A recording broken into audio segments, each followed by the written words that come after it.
Buenas, ¿cómo están, chicos? Vamos a ir comenzando con el teórico, el último teórico del año para ustedes, así que es la última vez que los hago levantar temprano para un teórico. Bueno, vamos a compartir pantalla para ver con qué vamos a trabajar. La idea sería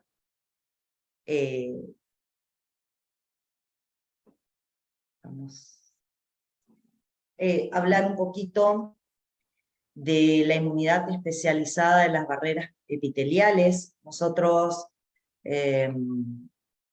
vamos a repasar con este tema algunas cuestiones que vimos a comienzo de año, que hacía referencia a barreras, a mecanismos involucrados en los procesos, ¿sí? Un segundito, voy a compartir a través del chat para que todos tengan agendado fechas de la materia que me están pidiendo a través del chat, y ahí sí arrancamos con la clase de hoy.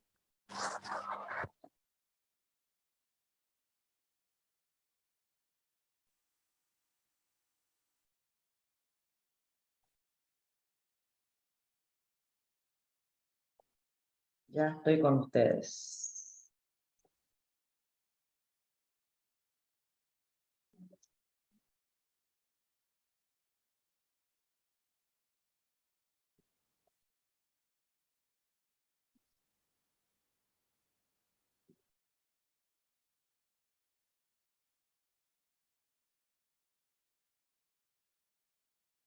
Bueno, ahí les dejé en el chat para que lo puedan copiar todas las fechas de recuperatorios y demás, para que lo puedan agendar. Bueno, ahí está. Ahora sí, podemos continuar con la clase. Bueno, les decía, chicos. Gracias, profe. De nada, chicos, así lo agendan, ¿sí? Bueno, les decía, con respecto a la inmunidad especializada de las barreras epiteliales, nosotros lo que tenemos que hacer acá es repasar un poquito algunas cuestiones que ya vimos, pero también mi idea en esta clase es hacer algo que no hicimos con demasiada profundidad cuando vimos mucosas, porque todavía no teníamos los conocimientos que tenemos ahora, es ver un poquito todo lo que es el tejido linfoide asociado a estas barreras epiteliales. Si bien nosotros mencionamos algunos mecanismos como la continuidad epitelial y ahí algunas cuestiones que las vamos a volver a repetir, a mí me gustaría que focalicemos más que nada, porque va a ser lo nuevo en esta clase, de cuál es el comportamiento de la inmunidad adaptativa a nivel de las barreras epiteliales. Nosotros hablamos mucho de la barrera como inmunidad innata y no mencionamos demasiado la acción de la inmunidad adaptativa en esas barreras, que es un poco lo que quiero agregar la clase de hoy, y con eso, bueno, cerrar parte de lo que ya habíamos hablado sobre este tema en alguna clase anterior. Acá les dejo los capítulos del ABA y del Feinboim que ustedes pueden consultar. Es el capítulo 14 el que pueden consultar para este tema, así que les dejo disponible para que tengan el material necesario.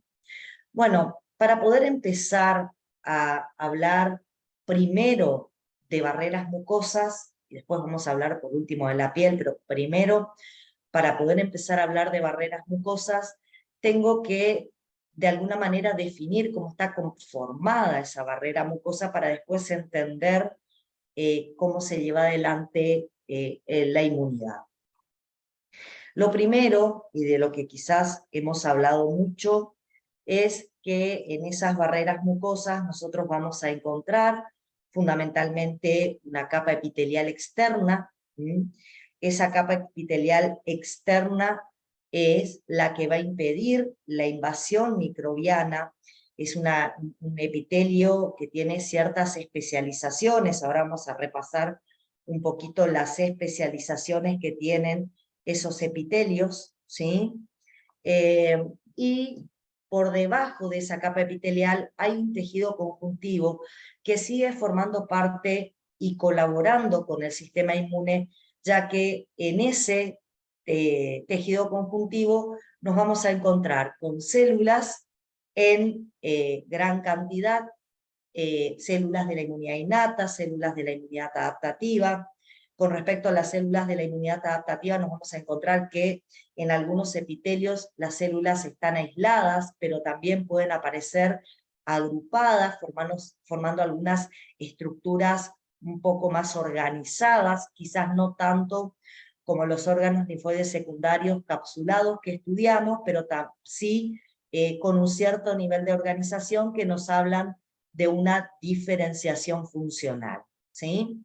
Bueno, esas células lo que van a hacer es hacerle frente de manera inmediata a todos los patógenos o organismos comensales que atraviesen el epitelio, porque acá tenemos que tener en claro algo: si bien hay un montón de microorganismos que forman parte de la flora normal en los epitelios mucosos, cuando esos microorganismos atraviesan estos epitelios, se terminan transformando en patógenos o en posibles microorganismos que causen daño en nuestro organismo. Entonces, todo aquel microorganismo que presente PAM y que atraviese el epitelio tiene que ser de alguna manera reconocido y neutralizado por estas células que están en este tejido conjuntivo subyacente. Y como para completar todo esto, ¿sí?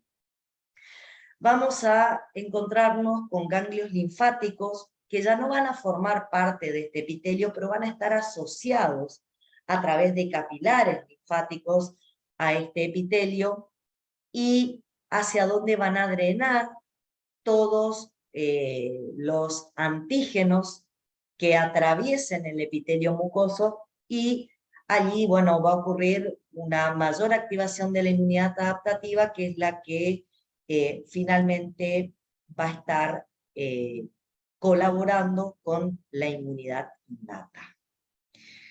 Bueno, dicho todo esto, tenemos dos elementos importantes en los epitelios mucosos. Tenemos la barrera epitelial, que está inmediatamente en contacto con la luz. Nos va a pasar que esa barrera epitelial puede tener varias capas, como en el caso de la piel, ser una barrera bastante densa.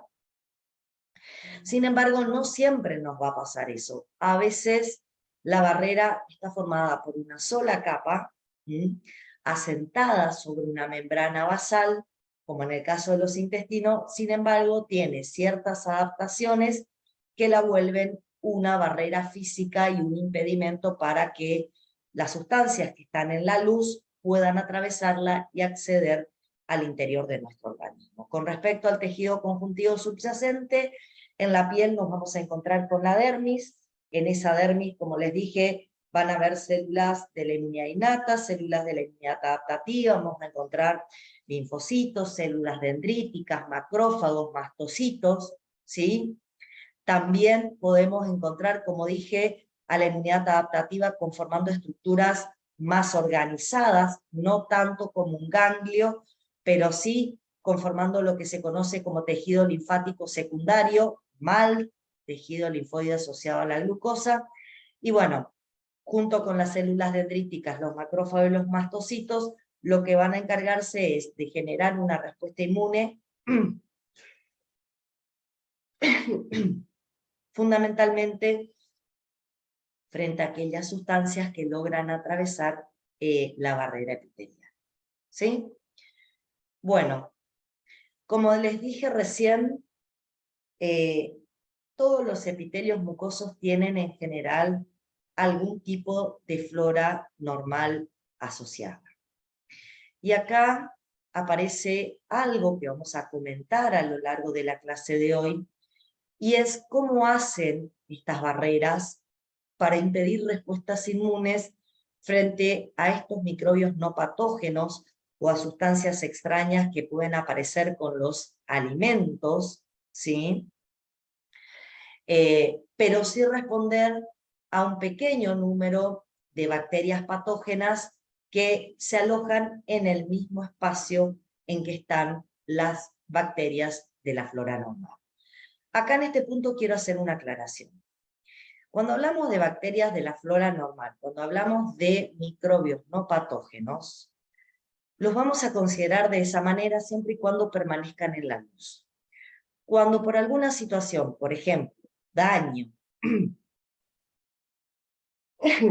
cuando tengo una discontinuidad en la mucosa epitelial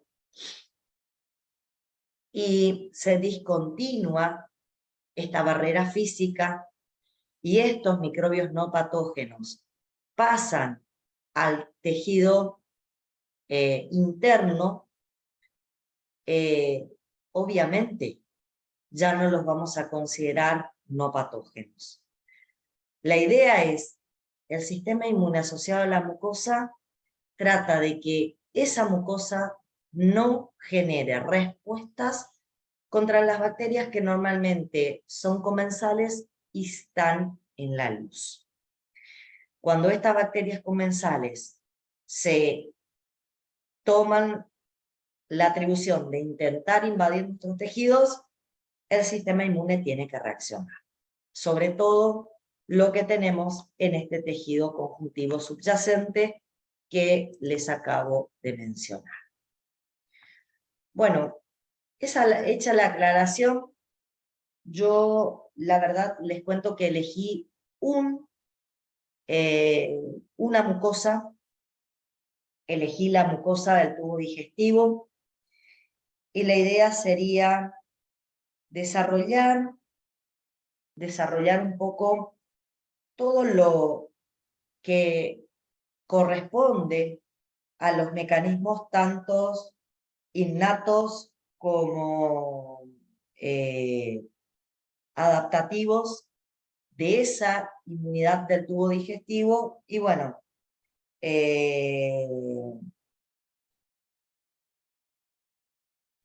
la idea sería después, una vez que estudiemos esto, entender que todo lo que pasa en el tubo digestivo lo puedo terminar aplicando a las otras mucosas. ¿Sí? Primero, para poder entender cómo funciona la inmunidad del tubo digestivo, tenemos que reconocer cómo está conformada la pared, ¿sí? Y a partir de ahí vamos a después ir viendo cómo esos elementos están involucrados en digamos, cómo esas regiones tienen funciones inmunológicas, ¿sí? Ustedes saben que en este caso primero tenemos la luz, donde van a estar las bacterias comensales, pero también pueden aparecer microorganismos patógenos. La idea sería que todo el sistema inmune que aparece en este tubo digestivo no provoque inflamación de la pared frente a bacterias comensales y solamente estimule la formación de un foco inflamatorio cuando acá aparezcan bacterias patógenas o microorganismos patógenos.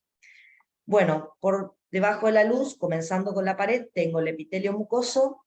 Este epitelio mucoso está conformado por una capa continua de células epiteliales que están asentadas sobre una membrana basal. Esta capa continua de células epiteliales está conformada por distintos tipos de células. Ya vamos a ver los distintos tipos de células que aparecen en esta primera barrera. y que tienen funciones importantes desde el punto de vista de la inmunidad innata, porque por más que estas células epiteliales no sean células que pertenezcan al sistema inmune, sí las vamos a considerar como participantes de la inmunidad innata, porque tienen propiedades que justamente lo que hacen es evitar que los agentes patógenos puedan atravesar esta capa y acceder al interior de nuestro organismo. En ese contexto, vamos a decir que estas células epiteliales van a formar parte de nuestra inmunidad adaptativa. Bueno, por debajo aparece una capa de tejido conjuntivo laxo, llamada lámina propia. En esta lámina propia vamos a encontrar vasos sanguíneos, vasos linfáticos, vamos a encontrar, bueno, ahí no lo puse, pero también células de la inmunidad innata, células de la inmunidad adaptativa y el tejido linfoide asociado a la mucosa, como pueden ver. Acá tienen células de la inmunidad innata, células de la inmunidad adaptativa en forma aislada, y el tejido linfoide asociado a la mucosa, que conforma un agrupamiento de células de la inmunidad adaptativa más o menos organizado.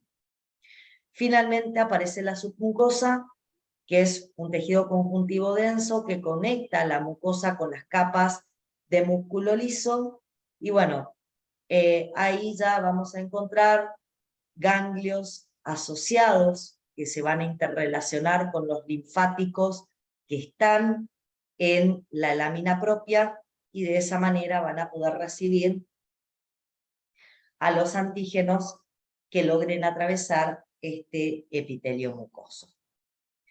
Chicos, si por ahí hay algo que estoy diciendo y ustedes no les cierra, les parece que hemos mencionado alguna otra cosa extra, o quieren que les vuelva a repetir algo, saben que me pueden interrumpir, y bueno, lo vamos aclarando, ¿sí? Yo lo único que hice fue exponer la estructura de esta pared para empezar a hablar en particular de cada uno de los componentes de esta pared.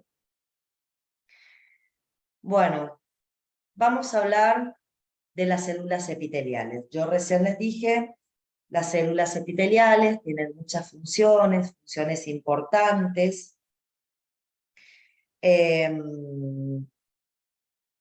Con respecto a esas funciones,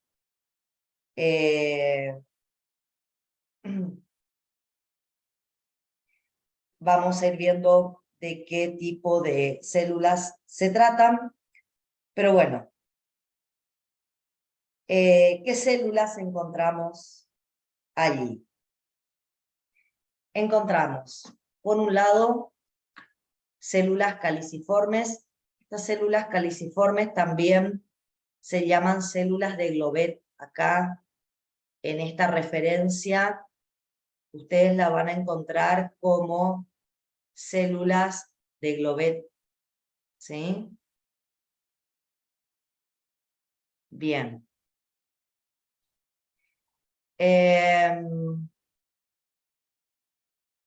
La función que tienen esas células de Glovet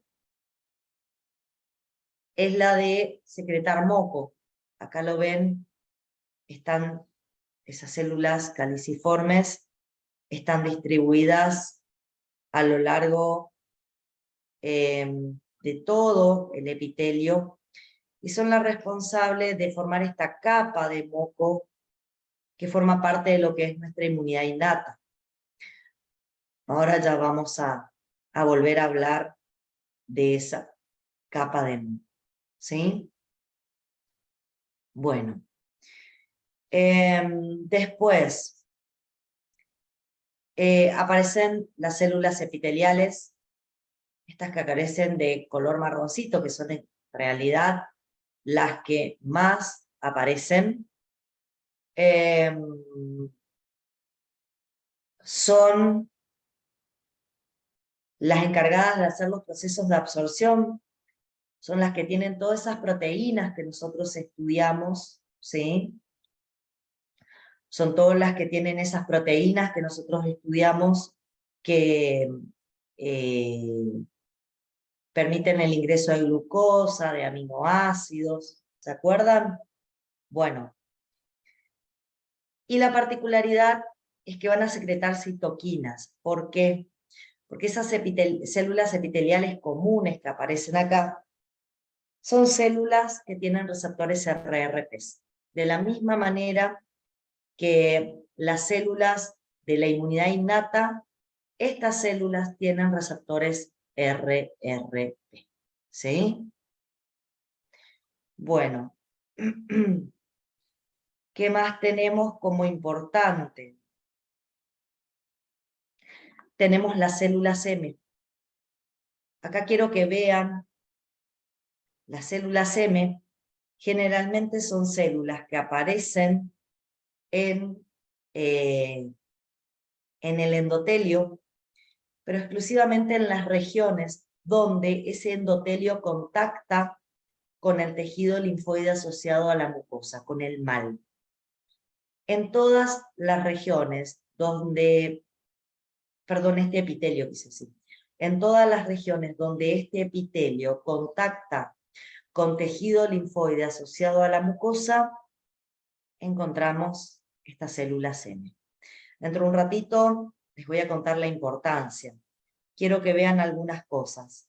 Generalmente las células M están en contacto directo con las células dendríticas que aparecen por debajo, ¿sí?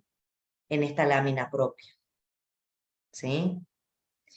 Bueno. ¿Cómo seguimos?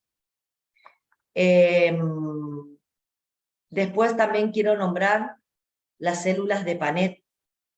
Las células de Panet están acá generalmente en la base de las criptas, en el fondo de las criptas.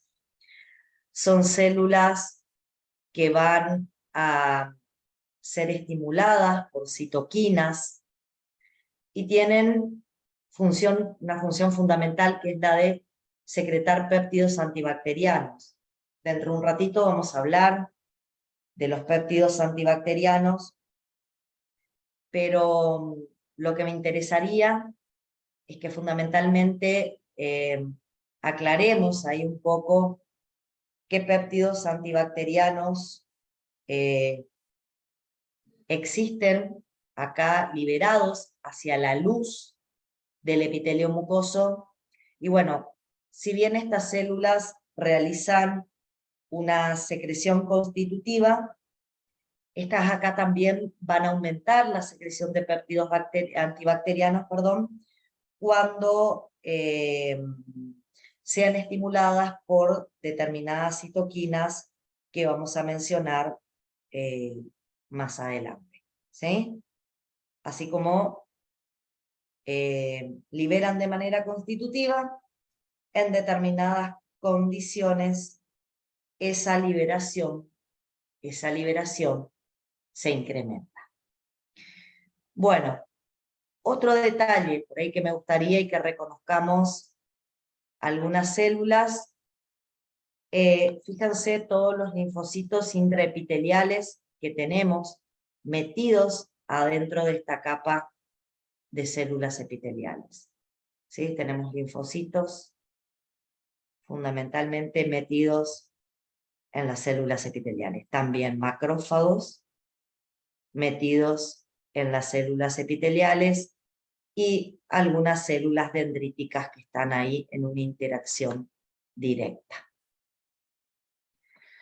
Bueno, vamos a hablar primero de la inmunidad innata del tubo digestivo. Y obviamente estas células epiteliales que yo mencioné van a ser responsables en gran parte de esa inmunidad innata.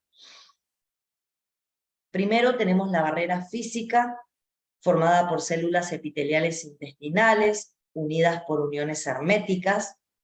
En la pared lateral existen uniones a través de proteínas de tipo sonula occludens y las claudinas, ¿sí?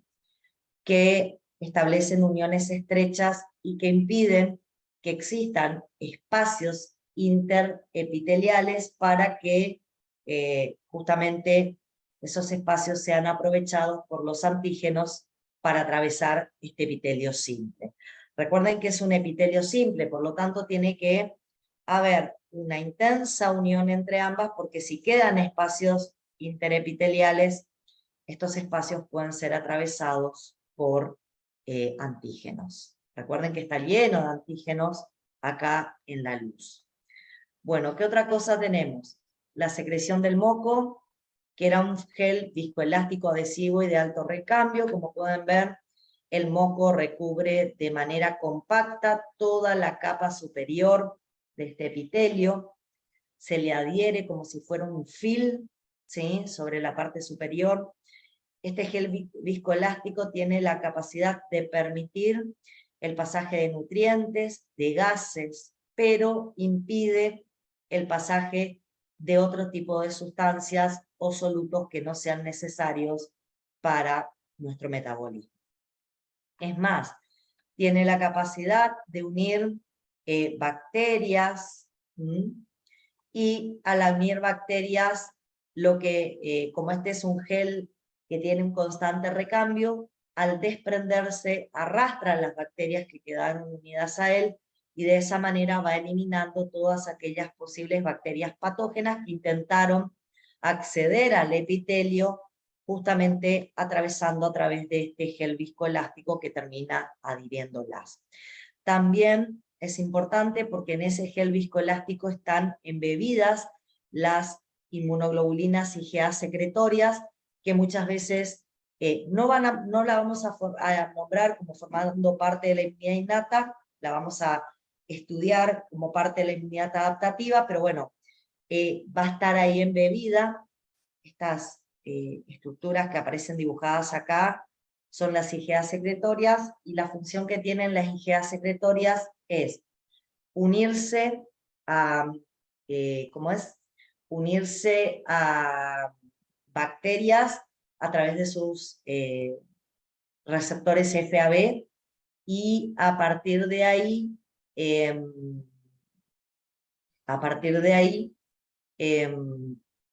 quedar adheridas en ese gel y ser después eliminadas cuando el gel se desprende. Fíjense, cada 6 horas hacemos un recambio del moco. El moco que está en la parte más externa se desprende, pasa a la luz intestinal y es eliminado con el contenido intestinal, ¿sí? Y es reemplazado por una nueva capa de moco. Bueno, ¿qué más tenemos? La síntesis de sustancias antimicrobianas. Nombramos a estas células de Panet, les dije yo, que ellas hacían, en verdad, una síntesis constitutiva, y a partir de ahí después también hacían un incremento en la síntesis cuando eran estimuladas por citoquinas microbiocidas, por citoquinas, perdón, antiinflamatorias, ¿sí? Son sustancias microbiocidas. Tenemos, por ejemplo, las defensinas, y dentro de la familia, bueno, dentro del grupo de sustancias microbiocidas, la acción de la defensina es compartida, por ejemplo, con las catelicidinas también, que alteran la membrana de los patógenos, pueden desestructurar las membranas y a partir de ahí provocar la lisis osmótica de algunos patógenos, no en todos, pero en algunos sí. Y también acá me interesa, y se los puse justamente para que lo tengan en cuenta, entre las sustancias antimicrobianas que pueden liberar estas células también aparecen lectinas de tipo C, ¿sí? A ver, me gustaría que alguno de ustedes me cuente qué puede decir de las lectinas de tipo C. ¿Se acuerdan qué otro tejido liberaba lectinas de tipo C? ¿Cuál era la función de las lectinas de tipo C? Yo la verdad hablé mucho de lectinas de tipo C.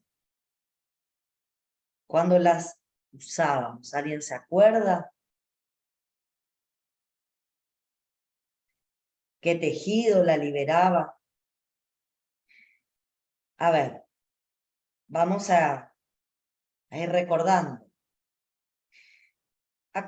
Las lectinas de tipo C eran sustancias que las liberaba el hepatocito. ¿Se acuerdan? Son RRP solubles. Son receptores para el reconocimiento de patógeno, receptores para el reconocimiento de patógenos solubles. Nosotros acá vamos a liberar este RRP soluble directamente a la luz intestinal. Y a través del RRP soluble lo que vamos a hacer es tratar de reconocer PAMPs y evitar que las bacterias que terminan siendo neutralizadas por estos RRP solubles se puedan adherir a las células epiteliales, colonizan la mucosa. Ustedes me van a decir, bueno, pero ¿puede activar el sistema del complemento por la vía de las lectinas? No, porque esto yo lo voy a estar liberando en la luz intestinal y ahí no están las proteínas del complemento. Piensen que lo estoy liberando hacia afuera de nuestro organismo, ¿sí? Hacia la luz intestinal. Podrían decir, bueno, me va a marcar y podrían los macrófagos fagocitar a las PAMPs que son marcadas. Poco, porque en la luz intestinal no tengo macrófagos, ¿sí? Simplemente lo que hacen es neutralizar y evitar que esas bacterias que van a quedar adheridas se puedan unir a la pared del epitelio.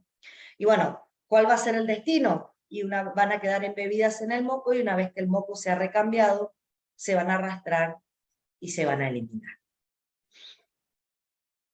Bien, yo les dije las células epiteliales, las que se encargan de la absorción, también tienen una función importante que es la de activarse frente al reconocimiento de patógenos. ¿Por qué? Porque recuerden que tenían receptores de tipo TOL, estos podían aparecer más que nada en la membrana, o en la membrana externa o en la membrana de endosomas, o receptores de tipo NOT que están directamente en el citoplasma. Cuando a través de estos receptores las células del epitelio reconocen patógenos, se activan y empiezan a liberar citoquinas proinflamatorias que van a empezar a estimular a todas las células que están en la lámina propia fundamentalmente. El tema es que estas células, mientras reconocen PAMPs, a lo que no tienen que reconocer son a las bacterias comensales. Y acá yo quiero que piensen conmigo una determinada situación. Las bacterias comensales también tienen PAMPs. Entonces, ¿cómo hace esta célula a través de estos receptores para no responder frente a las bacterias comensales, pero sí hacerlo frente a las patógenas? Primero, las comensales nunca van a invadir el interior de una célula epitelial y van a activar receptores intracelulares. Sí lo van a hacer agentes patógenos. Segundo, y acá escúchenme porque esto es bastante interesante.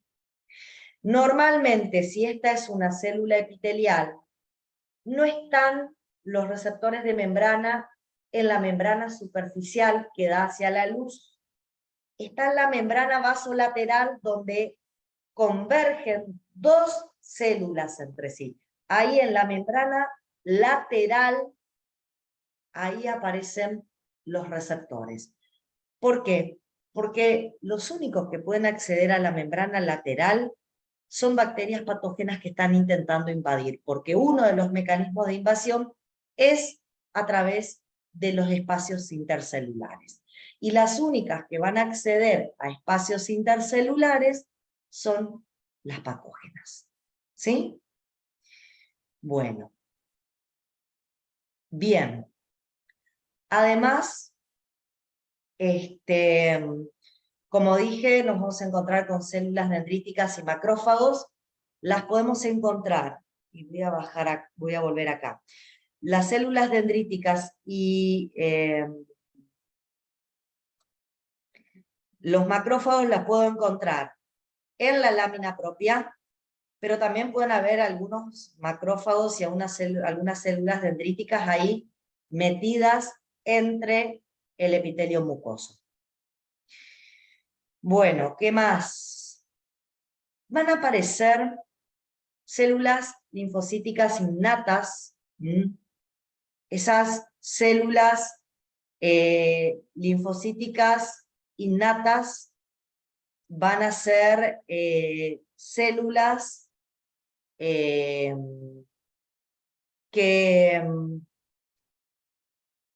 van a estar presentes, ¿sí? Van a estar presentes en la membrana.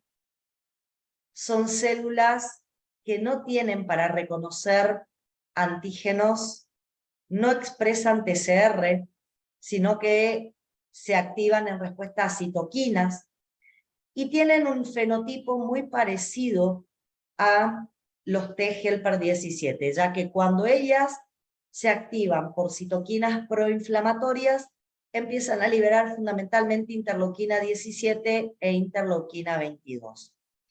A través de la interleuquina 17 y la interleuquina 22 que liberan, estimulan la producción de moco, estimulan la producción de péptidos antimicrobianos como las defensinas, intensifican la unión hermética en los epitelios para evitar que si digamos, fue descubierto un agente patógeno, para que si hay más agentes patógenos puedan seguir invadiendo, pasando por los sitios intercelulares, y favorecen el transporte hacia la luz del epitelio mucoso de las inmunoglobulinas A.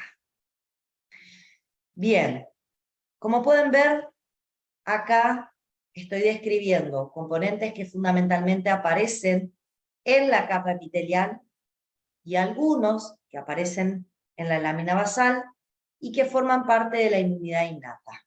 ¿Sí? Podría mencionar también que acá, además de haber mastocitos, macrófagos, células dendríticas, podría encontrar, por ejemplo, eosinófilos, que junto con las células de la inmunidad adaptativa son los responsables de reconocer todo aquello que atraviesa este epitelio mucoso y, como inmunidad innata, desencadenar una respuesta inflamatoria.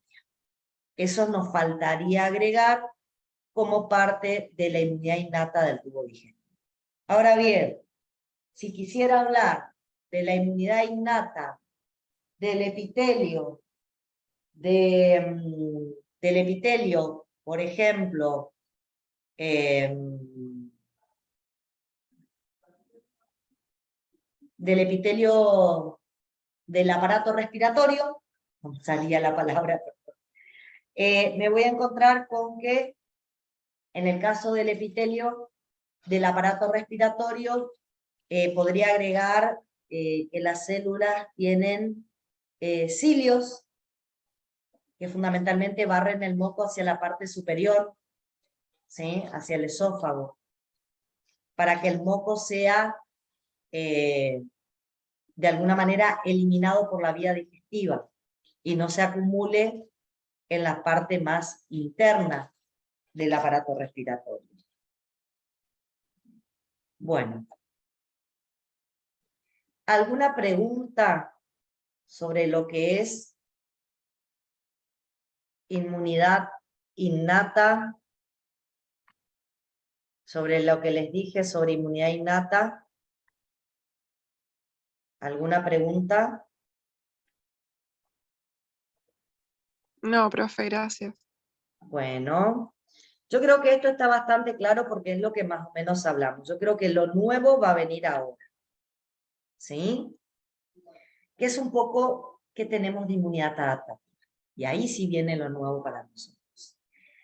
Cuando nosotros hablamos de la inmunidad adaptativa en el tejido linfoide asociado al aparato gastrointestinal, la verdad, y me voy a volver a parar en esta imagen, cuando hablamos de la inmunidad adaptativa en sí, hablamos, por un lado, de tejido linfoide asociado al aparato gastrointestinal y organizado, eso que es nuestro mal nuestro tejido linfoide secundario asociado a mucosa, y por otro lado podemos agregar, además de ese mal, que en el caso del epitelio intestinal lo llamamos GAL, además de esto tenemos linfocitos aislados distribuidos en la lámina basal. Pero bueno, me interesa hablar de lo que va a representar nuestro tejido linfoide asociado a la mucosa, nuestros órganos linfoides secundarios asociados a la mucosa.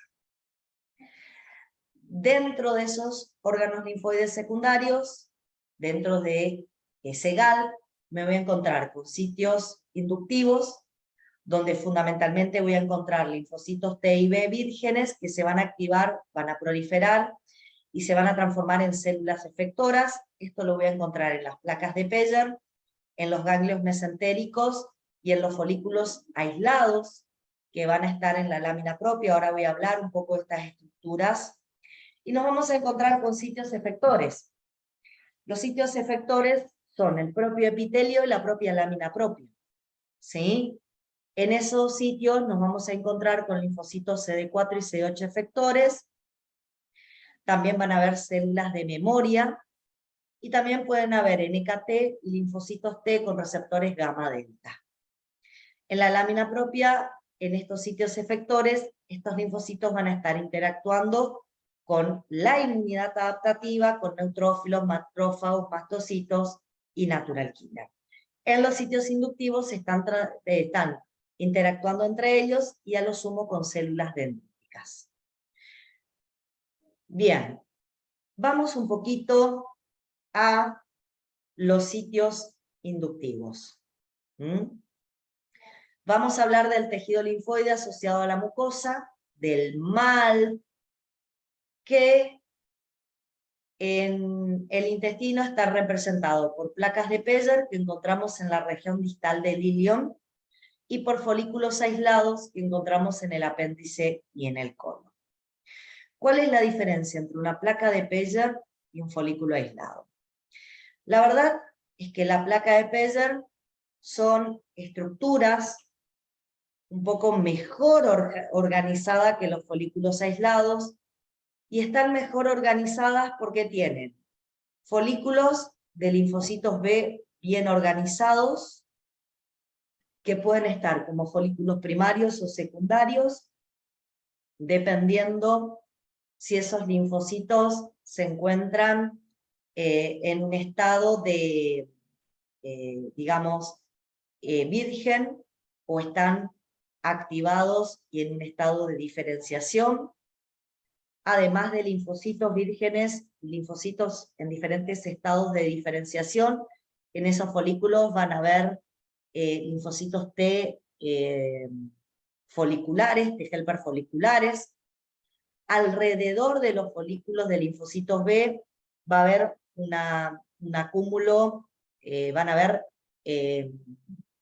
cordones reticulares que tienen asociados linfocitos T vírgenes, CD4 y CD8, que pueden también contener células dendríticas en esas regiones, ¿sí? Pueden haber macrófagos asociados ahí en la zona de linfocitos T. Sin embargo, en los folículos linfoides aislados tengo acúmulos dispersos, no organizados en regiones de linfocitos B y linfocitos T. Acá, en la placa de Peyer, hay una organización bastante semejante a la de un ganglio. La diferencia entre la placa de Peyer y un ganglio es que el ganglio tiene una cápsula, y en la placa de Peyer no encontramos tejido capsulado, encontramos un tejido organizado, no capsulado. Y esto es un tejido desorganizado, un acúmulo difuso de células de la inmunidad adaptativa. Tanto los acúmulos organizados capsulados como los organizados no capsulados como los acúmulos difusos, representan órganos linfoides secundarios, y allí vamos a encontrar sitios de activación de linfocitos T.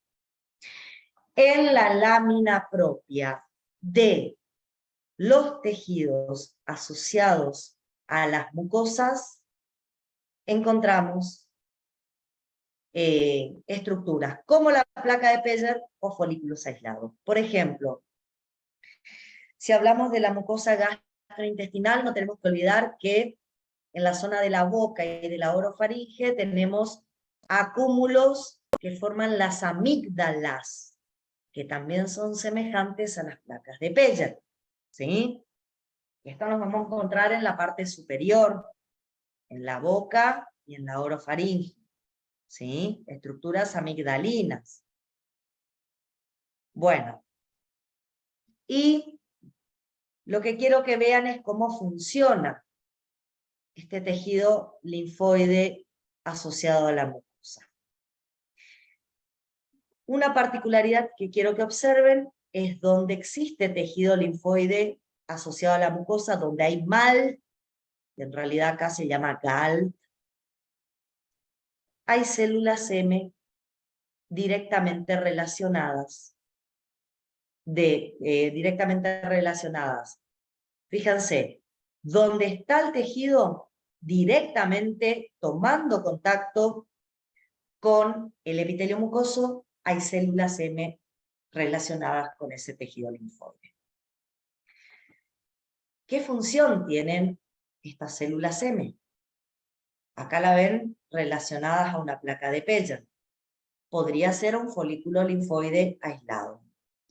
Bueno, estas células M son una vía importante de antígenos desde la luz del epitelio mucoso hacia este tejido linfoide asociado a la mucosa. Bueno, se llaman células M porque reciben el nombre de células microplegadas. ¿Sí? Un segundo, chicos, voy a conectar la compu porque se me está descargando. Ya seguimos. Por favor, un segundo.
Bueno, acá estoy de vuelta. Bien, estas células M tienen algunas particularidades que las hacen diferentes a las células epiteliales comunes. Y las particularidades es que tienen un glucocálix fino, de manera que la superficie de esta célula prácticamente tiene un contacto directo con lo que es la luz del epitelio mucoso. También tienen microvellosidades irregulares y cortas, lo que favorece justamente la asociación con antígenos desde la luz. Y tienen acá unos agujeros, acá lo pueden visualizar, unos agujeros grandes en sus membranas, y todo esto lo que hace es facilitar el contacto con los antígenos de la luz y permitirle su captación. Estas células captan antígenos por fagocitosis, por endocitosis mediadas por clatrina, y lo que hacen es, no son capaces de producir un procesamiento de estos antígenos, o sea, ese endosoma que contiene el antígeno no puede asociarse con los lisosomas, por lo tanto no va a destruir el antígeno que acaba de endocitar o fagocitar, sino que el antígeno intacto, así como lo endocitó o lo fagocitó, lo transporta hacia el otro lado, haciendo una transcitosis, y los libera en la zona vasolateral. En la zona vasolateral tenemos como una especie de bolsillo, tiene una internalización formando una especie de bolsillo, y en ese bolsillo se meten fundamentalmente, acá no lo vemos, a ver si en alguna de las imágenes anteriores se podía apreciar, no tanto, pero bueno, con ese bolsillo toman contacto directo las células dendríticas, como que se meten en ese bolsillo. Entonces, todo lo que se vuelca en ese bolsillo inmediatamente contactan con las células dendríticas. ¿Qué van a hacer las células dendríticas? Bueno, acá las células dendríticas van a tener una importante función, que es reconocer a través de sus receptores a estos antígenos y ahí sí endocitar, provocar el procesamiento de esos antígenos y migrar para hacer la presentación. ¿A dónde van a migrar las células dendríticas que reconozcan el antígeno transportado por estas células M a los órganos linfoides secundarios, ya sea a las placas de Peyer o a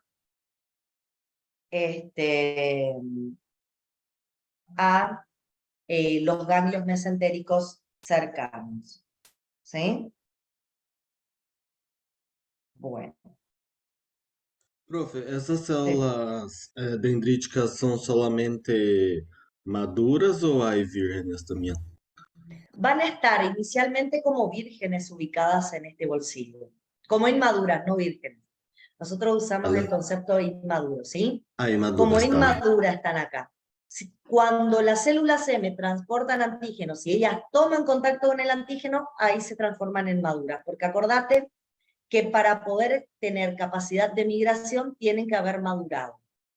Y lo que se transportan son antígenos extraños, no bacterias comensales. ¿Se entiende? Sí, profe, gracias. Dale. Bueno. Entonces, vamos a tener que para que se active la inmunidad adaptativa, tienen que entrar los antígenos microbianos de la luz intestinal y ser captados por células dendríticas. Si yo quiero activar mi inmunidad adaptativa de las mucosas, los antígenos microbianos de la luz tienen que activarme células dendríticas. Las células dendríticas están en la lámina propia. La pregunta que nos podemos hacer es, bueno, ¿cómo hacen las células dendríticas para tomar contacto con esos antígenos?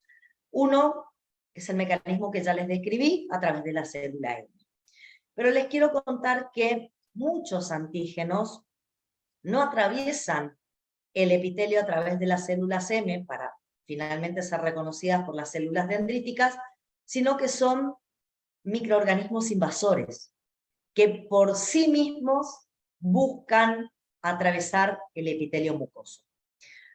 Cuando nosotros nos enfrentamos a estos microorganismos invasores, vamos a encontrarnos con aquellos que pueden atravesar el epitelio mucoso por un mecanismo transcelular. ¿Cuál sería el mecanismo transcelular?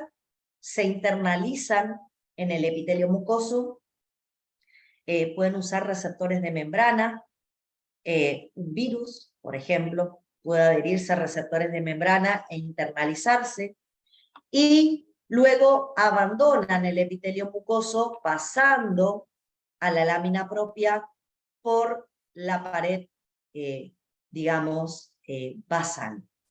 Ahora, acá directamente van a ser volcados los antígenos en la lámina propia, y ahí van a estar atentas siempre las células para capturar los antígenos. La segunda posibilidad, y esta aparece, por ejemplo, en procesos inflamatorios o en lesiones de la barrera epitelial, cuando se debilitan las uniones intercelulares, las bacterias patógenas pueden usar los espacios intercelulares por el debilitamiento de las uniones, usan los espacios intercelulares para atravesar el epitelio. Acá hay dos cuestiones que quiero que tengan en cuenta. Recuerden que estas células epiteliales acá en estas membranas laterales tenían los receptores RRPs, por lo tanto, si hay una bacteria que está intentando pasar por ahí, inmediatamente la célula epitelial por el receptor RRP de membrana reconoce la bacteria y libera citoquinas para activar a las células dendríticas que ya se ponen a esperar a esa bacteria en la lámina propia. Y me olvidé decirle, las que pasan por dentro de las células epiteliales van a activar los receptores RRPs intracelulares que tienen las células epiteliales, y estas ahí también van a liberar citoquinas para que se activen y pongan en alerta a las células dendríticas que están por debajo, para que ya esperen a ese patógeno en la lámina propia. Toman contacto con el patógeno, lo procesan, lo presentan y van a las placas de Peyer o a los ganglios cercanos para hacer la correcta presentación. ¿Sí? Bueno, la tercera posibilidad, que es bastante interesante, es que estas células dendríticas que están acá, muchas veces van a emitir proyecciones que se van a extender a través de espacios intercelulares, y esas proyecciones van a alcanzar la luz del epitelio mucoso. Al alcanzar la luz del epitelio mucoso, esas proyecciones lo que van a hacer es dejar receptores RRPs en la luz, a través de los receptores RRPs que tienen, reconocer antígenos extraños y endocitarlos, procesarlos y luego migrar desde la lámina propia para hacer la presentación correcta a la inmunidad adaptativa. ¿Sí? Bueno, todas estas maneras existen, para,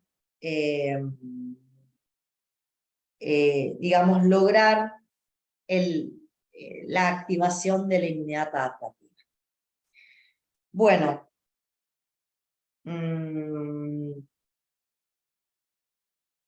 bueno, ahí simplemente lo que vemos es que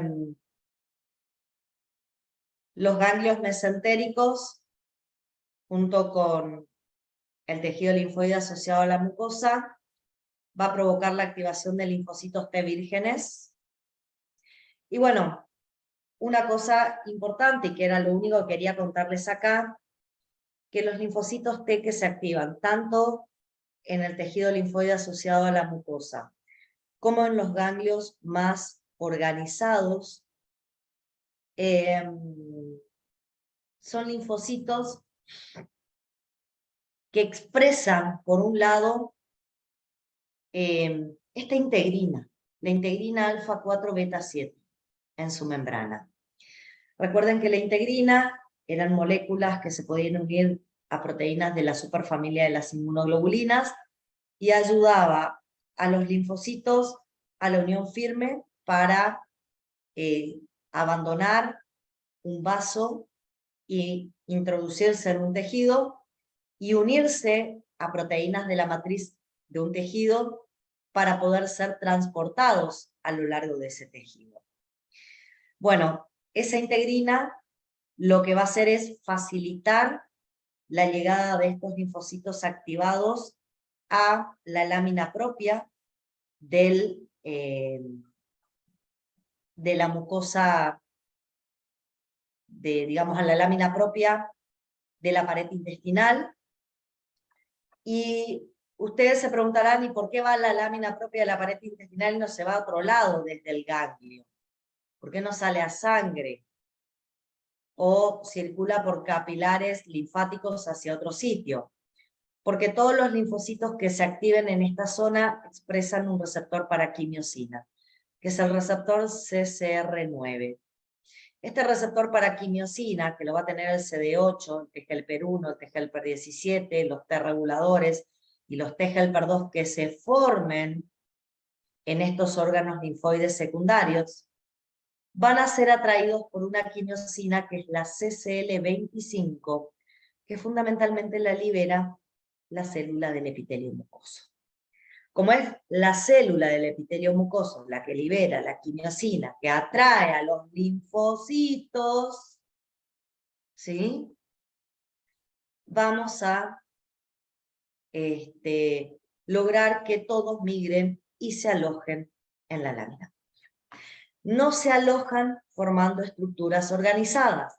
Los que están en estructuras organizadas como las placas de Pelle o los folículos aislados, en general son vírgenes.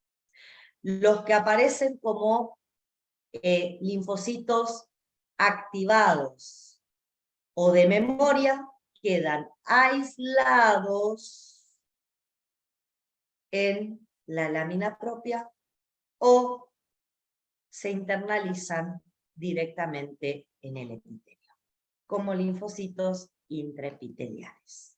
¿Sí? Bueno, entonces, nos vamos a encontrar con una inmunidad mediada por linfocitos T en este epitelio mucoso.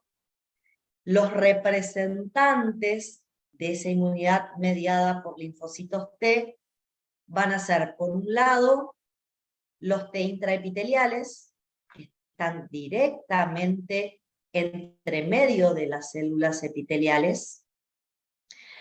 La mayoría de los T intraepiteliales son CD8 con TCR alfa beta, y un 10% de esos linfocitos intraepiteliales tienen un TCR gamma delta. ¿Qué función tienen estos CD8? Estos CD8 están constantemente alojados allí y su función específica es reconocer células en el epitelio mucoso que estén estresadas o dañadas y matarlas por apoptosis, para prevenir daños en ese epitelio y preservar la integridad del epitelio. Además, son CD8 que contribuyen a través de la liberación de citoquinas a un mecanismo tolerogénico que normalmente este epitelio establece frente a la flora comensal y frente a antígenos dietarios. Dentro de un ratito voy a hablar un poquito cómo se arma este mecanismo tolerogénico frente a la flora comensal. También encontramos linfocitos T en la lámina propia. Casi todos son CD4 y CD8 de memoria o efectores, son con TCR alfa beta, que se generan a partir de precursores vírgenes en el GAL, pero también podemos encontrar ganglios linfáticos mesentéricos, se generan en el GAL y en los ganglios linfáticos mesentéricos, y entran a la circulación y se alojan preferentemente en la lámina propia. ¿Sí? Bueno, también no les puse acá, pero en la lámina propia también tenemos GAL, donde tenemos linfocitos vírgenes organizados en agrupaciones. Esto me faltaría agregarle acá. Además de los aislados que surgen y fueron activados en el GAL y en los ganglios mesentéricos, tenemos acúmulos que conforman el GAL y también están en la lámina propia. Bueno, les decía, ¿cómo logramos la tolerancia a las bacterias de la flora normal? Y esto un poco se entiende a través de ver cómo el epitelio condiciona la funcionalidad tanto de las células dendríticas como el perfil de los linfocitos.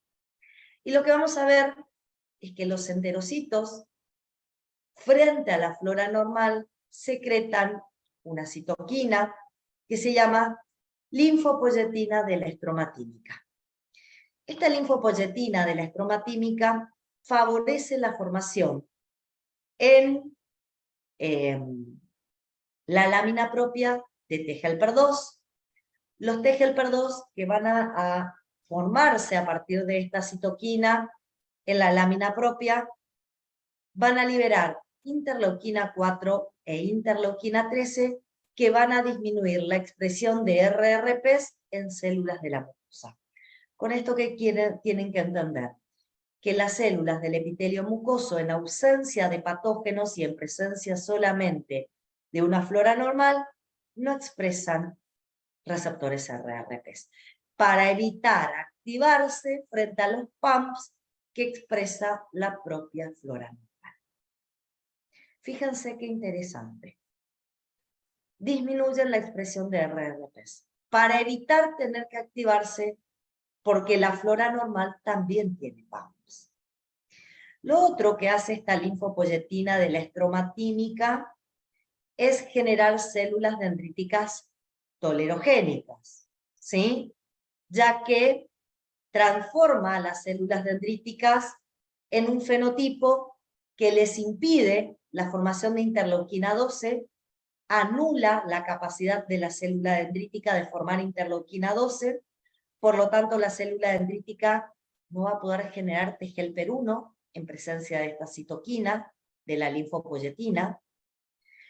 También le impide formar interleuquina 23, por lo tanto la célula dendrítica va a estar incapacitada de favorecer la generación de interleuquina 17 en presencia de esta linfopoyetina, y va a estimular en las células dendríticas la producción de factor de crecimiento transformador beta e interleuquina 10, que va a hacer que estas células dendríticas aumenten la formación de linfocitos T reguladores en la lámina propia. En la lámina propia van a haber muchos T reguladores que todo el tiempo estén liberando también interleuquina 10 y factor de crecimiento transformador beta para tener a todo lo que sea inmunidad adaptativa apaciguada y sin actividad, porque lo que tengo en la luz es flora normal. Cuando aparecen patógenos y se infectan, por ejemplo, enterocitos, se revierte la condición homeostática del GAL. Ya el enterocito no libera linfopoyetina, libera citoquinas proinflamatorias. ¿Por qué? Porque va a reconocer al patógeno por sus receptores RRPs y eso estimula la liberación de interleuquina 1, 6, factor de necrosis tumoral alfa, ¿sí? Y hace que cambie el perfil de la célula dendrítica tolerogénica a una proinflamatoria.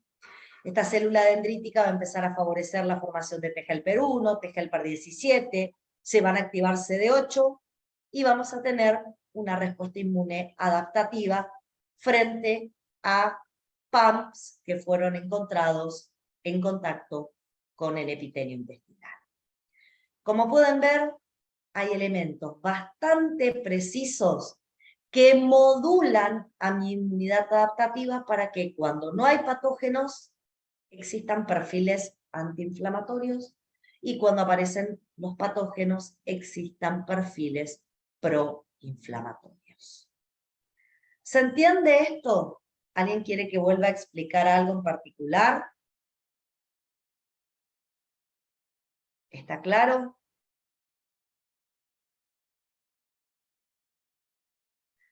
Bueno, hablamos más que nada de la inmunidad innata, nos falta hablar de la inmunidad adaptativa. ¿Sí? Con respecto a la inmunidad adaptativa, ¿quién es el principal representante, de la inmunidad adaptativa humoral? ¿Sí? A ver, vuelvo para atrás porque acá me escriben que no no entendió lo que hace esta linfopoyetina. La linfopoyetina se libera desde el enterocito cuando el enterocito está en contacto con flora normal. ¿Qué hace la linfopoyetina? En la lámina propia, en el tejido linfoide asociado a la lámina propia, favorece la formación de T helper 2. Los T helper 2 que se forman liberan interleuquina 4 y 13 que promueven en el propio enterocito que no exponga receptores RRPs. Hace que pierda de su estructura los RRPs. Eso hace que el enterocito sea incapaz de reconocer PAMPs. ¿Y por qué incapacito para reconocer PAMPs al enterocito? Porque los PAMPs que tengo pertenecen a la flora normal. No se olviden, las bacterias de la flora normal tienen PAMPs. Y yo frente a esos PAMPs no quiero que actúe mi sistema inmune intestinal. Entonces, directamente el enterocito hace desaparecer sus receptores RRPs a través de lo que libera el T helper 2.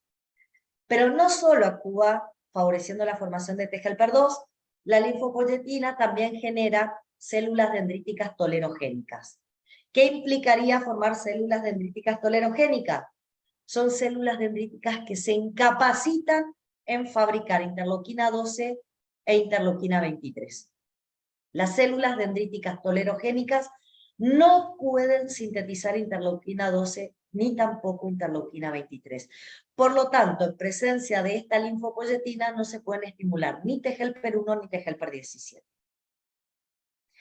Pero sí le permite a la célula dendrítica, es más, la estimula para que forme factor de crecimiento transformador beta e interleuquina 10, y a partir de eso la célula dendrítica incrementa la formación de linfocitos T reguladores inducibles. El trabajo de la célula dendrítica tolerogénica es formar linfocitos T reguladores inducibles. Esto obligado por la linfopoyetina. No sé si ahora quedó claro.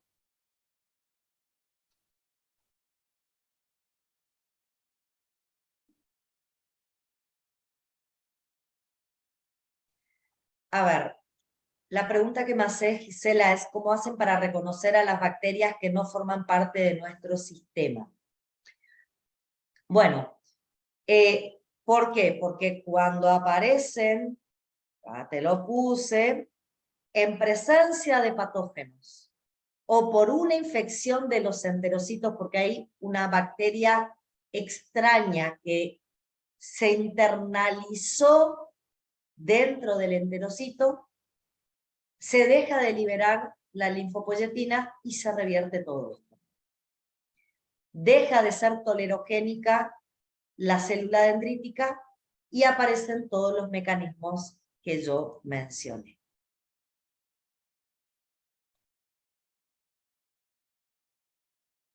Bueno, le decía, me faltaba la parte humoral de la inmunidad adaptativa. Y acá, la parte humoral la representan todos los linfocitos B que están o en los folículos aislados o en las placas de Peyer. También linfocitos B que están en los ganglios mesentéricos. Y voy a volver acá. A ver, tengo linfocitos B acá en estos folículos de las placas de Peyer. Tengo linfocitos B en los folículos aislados y tengo linfocitos B en los ganglios mesentéricos. ¿Cómo se activan los linfocitos B? Directamente cuando estas células M ayudan a que los antígenos que estaban en la luz pasen a la lámina propia, los antígenos que se vuelcan dentro de la placa de Peyer en forma innata toman contacto con los linfocitos B que están acá. O se meten en los linfáticos y se van hasta el ganglio mesentérico, los antígenos, y toman contacto con los linfocitos B vírgenes en ganglios mesentéricos. O acá es volcado directamente el antígeno sobre el folículo aislado y directamente es reconocido por el TCR del linfocito B. Como pueden ver, acá tienen la célula M que vuelca el antígeno en la cúpula de esta placa de Peyer, y el antígeno no procesado toma contacto con el linfocito B. El linfocito B se activa. Acá les cuento que tenemos dos activaciones de linfocitos B, porque podemos tener linfocitos B2 y podemos tener linfocitos B1. Recuerden que los B2 se activaban en contacto con los T helpers foliculares y los B1 se activaban independientemente de los linfocitos B. ¿Sí? Bueno, el tema es por qué los linfocitos B que están activándose en estos sitios forman un fenotipo secretor de IgA. ¿Por qué cuando hacen el switch isotípico arman un fenotipo secretor de IgA? Y eso lo vamos a explicar de la siguiente manera. En el caso de los linfocitos B, que son...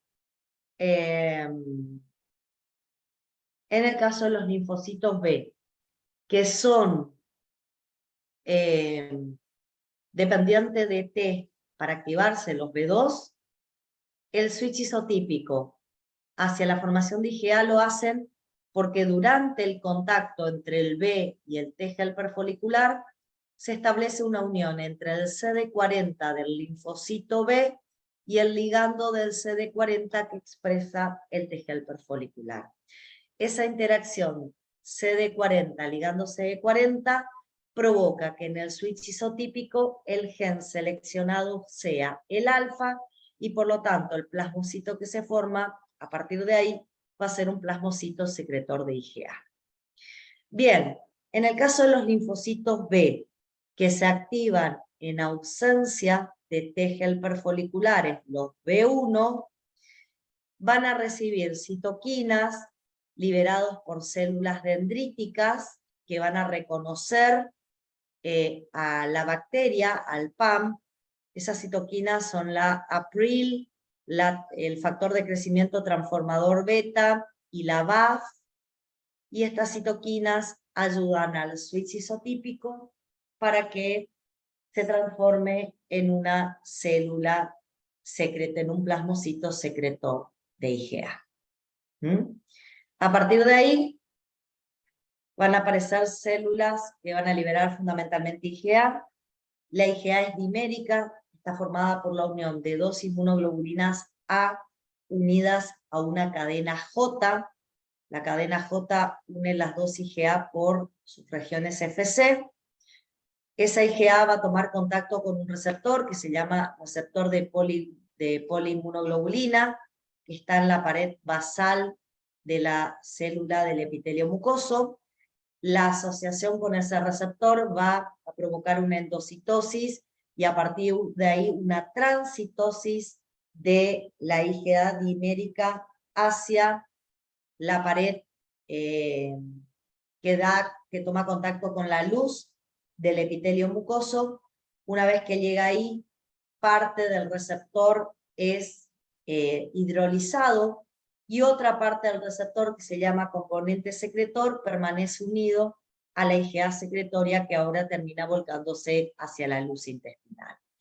La función de esta IgA secretoria, de esta IgA secretada, es a través de sus porciones Fc, neutralizar bacterias, toxinas o virus para evitar que estos puedan tomar contacto con la pared del epitelio mucoso, y el componente secretor que permanece unido genera un efecto protector sobre esa IgA secretoria, evitando que algunas proteasas que nosotros liberamos durante el proceso digestivo a la luz intestinal terminen degradando a esta IgA secretoria.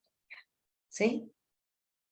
Bien, entonces, vimos todos los elementos del sistema inmune asociado al epitelio intestinal, la parte innata, la parte adaptativa. En la parte adaptativa vimos linfocitos y el tejido linfoide asociado a la mucosa, y vimos la parte humoral, representada fundamentalmente por las inmunoglobulinas A. ¿Sí? Bien. ¿Estamos hasta acá? ¿Alguna pregunta? Si no, hablamos rapidito de la piel. ¿Por qué? Porque la idea sería comparar un poquito lo que dijimos con respecto al epitelio intestinal y ver qué pasa con la piel. ¿Sí? Bueno, si comparamos, acá también tenemos dos capas bien diferenciadas en la piel, así como teníamos el epitelio mucoso y digamos la matriz, el epitelio mucoso y la lámina propia, acá tenemos la epidermis y la dermis, ¿sí? La diferencia es que la epidermis es mucho más gruesa de lo que era el epitelio mucoso en digamos, la mucosa intestinal. Pero más o menos se parecen.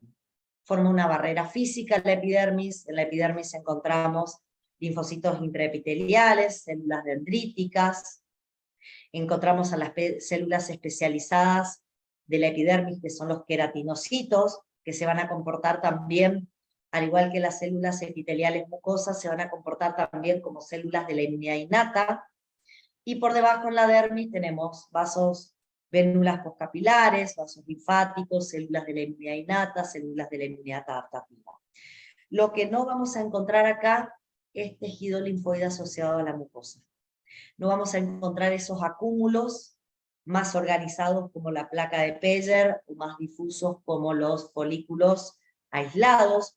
Eso no lo vamos a encontrar en la inmunidad de la piel. ¿Sí? Simplemente vamos a encontrar linfocitos aislados en la epidermis, en muy pequeña cantidad, y linfocitos aislados en la dermis. Es lo único que vamos a encontrar como inmunidad adaptativa. Pero bueno, como inmunidad innata, recuerden, la continuidad, acá el epitelio es mucho más ancho, así que le da más seguridad para evitar el ingreso de patógenos. Los queratinocitos, que producían la queratina, que es esta sustancia que impermeabilizaba la superficie de la piel. También los queratinocitos, no se olviden que tenían receptores, Laetol en su membrana, o Laetol en la membrana de endosoma, y tipo NOT en su citoplasma, y cuando reconocían patógenos o agentes irritantes, como por ejemplo los rayos ultravioletas, empezaban a sintetizar citoquinas y quimiosinas para que los neutrófilos, los linfocitos efectores y de memoria que aparecían en la dermis pudieran poner en juego un foco inflamatorio. Pero además también liberan péptidos antimicrobianos que son fundamentales para evitar la colonización de agentes patógenos. Bueno, la descamación de las capas más externas, si nosotros miramos, hay múltiples capas en esa epidermis. La capa más externa, la que conforma el estrato córneo, está conformada fundamentalmente por células que sufren una muerte programada y que se van a ir desprendiendo, y al desprenderse pueden arrastrar a posibles patógenos que se hayan adherido a esa barrera. Como dije, responden activamente, tienen receptores RRPs, también producen péptidos antimicrobianos y promueven y regulan la respuesta inmunitaria innata y adaptativa que tienen en la dermis. Así que estos queratinocitos son fascinantes, son células sumamente activas. También tenemos la flora microbiana asociada a la piel, como lo teníamos en el epitelio mucoso, en los epitelios mucosos, y tenemos algunas secreciones de glándulas. Acá las glándulas, fíjense que en el epitelio mucoso las células que secretaban sustancias formaban directamente solo parte del epitelio mucoso. Acá son glándulas que nacen en la dermis, están más organizadas y liberan sus secreciones en la parte superficial de la epidermis, y son secreciones ácidas que generan un ambiente hostil, desagradable, que a muchos patógenos les provoca alejarse de la piel y no intentar colonizarla. ¿Sí? Bueno, esto que yo dije y lo estoy diciendo hasta acá, lo he dicho un montón de veces, sobre todo cuando hablé de la inmunidad innata asociada a la piel en particular. No sé si alguien tiene alguna duda con respecto a esto. Una de las cosas que por ahí no hice mucho hincapié, lo habré mencionado, pero quizás no haciendo tanto hincapié, es que dentro de la epidermis y la dermis encontramos unas células de la inmunidad innata que son células dendríticas. En la epidermis, las células dendríticas son un fenotipo especial, son las células de Langerhans, que tienen los famosos receptores de Langerina, ya les mencioné en la clase de receptores. Esos receptores de Langerina tienen una afinidad especial por determinados tipos de patógenos, y bueno, cuando esos receptores de Langerina reconocen a esos patógenos en particular, van a fagocitar, van a activarse, van a abandonar la epidermis y van a viajar, en este caso, a los ganglios linfáticos regionales para activar a la inmunidad adaptativa. En la dermis tenemos muchas más células dendríticas, hay pocas que expresan la Langerina, pero las que expresan la Langerina no son células de Langerhans, están relacionadas fenotípicamente, pero no son células de Langerhans. Las de Langerhans exclusivamente están en la epidermis, y lo que sí tengo en grandes cantidades en la dermis son células dendríticas plasmocitoides que presentan diferentes tipos de receptores, pero no estos de lectina tipo C, los de Langerina, sino que presentan otros tipos de receptores RRP. En todos los casos, tanto las epidérmicas como las dérmicas, su función exclusiva es detectar PAMs, y a partir de la detección de PAMs, activarse, procesar los PAMs y migrar a los ganglios para activar la inmunidad adaptativa. Bueno, yo dije, con respecto a la inmunidad adaptativa en la piel, no tenemos elementos organizados como sí tenemos en la mucosa. Con lo único que nos vamos a encontrar en la piel son con linfocitos aislados. El 98% de esos linfocitos aislados están en la dermis y solamente hay un 2% en la epidermis. Con respecto a los epidérmicos, la mayoría de los que están acá son CD8 y que tienen una particularidad. Tienen un TCR con una variabilidad más restringida para antígenos que el resto de los CD8 que puedo llegar a encontrar en otros tejidos extracutáneos. Es un TCR con bastante especificidad, por lo tanto lo vuelve a un linfocito CD8 citotóxico dirigido frente a determinados antígenos en particular. Como dije, los más importantes son los dérmicos. Acá tengo el 98% de los linfocitos T. Puedo encontrar CD4, puedo encontrar CD8. Los vamos a encontrar a nivel perivascular y perifolicular. Van a ser células activadas o de memoria. Y lo que no está claro es que si residen permanentemente dentro de la dermis, o están simplemente en un tránsito entre la sangre y los capilares linfáticos como parte de su regulación de la recirculación de los linfocitos de memoria. ¿Qué tipo de linfocitos encuentro CD4? Puedo encontrar CD4, TGLPR1, TGLPR2, TGLPR17 y Treg, como dije, activados o de memoria. En el caso de los TGLPR1 son los que van a tener una función fundamental frente a la defensa antimicrobiana intracelular, y los TGLPR17 van a tener una función fundamental frente a las extracelulares. Aparentemente los TGLPR2 y los Treg que se encuentran son los cargados de generar o modular la homeostasis del sistema inmune para evitar que la piel tenga procesos inflamatorios frente a bacterias de la flora normal, ¿sí? los T helper 2 y los Treg también regularían la homeostasis para evitar que haya una respuesta frente a la flora normal.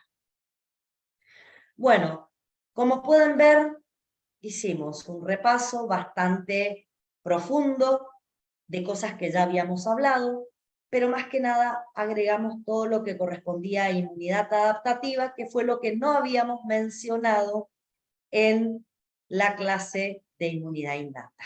¿Sí? Bueno, es importante que estos conceptos los tengamos presentes y todo lo que yo mencioné frente a inmunidad innata y adaptativa en general para la mucosa del intestino es válida para la mucosa del epitelio respiratorio y la genitourinaria. ¿Sí? Y bueno, vimos las diferencias con respecto a la piel. ¿Está? Bien. No sé si alguien tiene alguna pregunta para hacer. ¿Algo que quieran que vuelva a repetir? ¿No? Bueno, en ese caso, lo último que quiero decir es agradecerles. Gracias, chicos, por haberme acompañado todo este tiempo en los teóricos. Es el último teórico que tenemos. A partir de acá, la semana que viene nos encontramos en la clase integradora, que les puse a cada uno de los grupos, que ahora yo igual la voy a, digamos, promocionar a través del foro de avisos. Y bueno, después ya nos vamos a ir viendo en las instancias de exámenes. Gracias por el acompañamiento, gracias por estar ahí, demostrando que, digamos, íbamos avanzando de a poquito con todo esto. Y bueno, espero haberles sido útil en muchos aspectos, espero haber llegado a ustedes con mis explicaciones, haberles facilitado. De mi parte hice todo lo que pude, es lo que tengo, y haberles facilitado para que de alguna manera puedan ir entendiendo todos estos temas. Y bueno, me quedo a disposición de ustedes para todas las otras cuestiones que sean necesarias. Yo después ya voy a habilitar un foro de aviso, un foro de consultas, perdón, exclusivo en el aula para que aquellos que no puedan venir a las clases integradoras puedan, digamos, hacer sus preguntas. Y bueno, acá me preguntan si nos vemos el sábado en tutorías. Yo hasta este sábado es la última tutoría de primera y segunda era. Hasta este sábado los acompaño a tutoría. Después, chicos, si van a necesitar más tutorías, las tienen que gestionar. Vuelvan a pedirlas, porque hasta este sábado son las que me habilitaron. Y bueno, ahí ya hacemos tutorías para lo que quieran. Primera, segunda era, tercera era, final, recuperatorio, lo que ustedes Sí, pero necesiten. sería bueno pedir para ¿Sí? tercera edad. Bueno. Gestionen, hablen ahí tienen que, acuérdense que tienen que hablar con la secretaria de la doctora Galarza, les va a hacer rellenar un formulario ahí, bueno, vamos gestionando todo, gestiónenlo ustedes para que después yo me pueda encontrar para tercerera. Nos quedan ahí todavía una semana y media para la tercerera, así que fuerza, chicos, falta menos, pero todavía tenemos tiempo para afianzar un montón de cosas. Y los que quieran hacer preguntas, los espero en sus horarios de integración, porque no puedo decir que es clase de tutoría, porque no está autorizada, esa clase de integración que les puse ahí para la semana que viene. ¿Está?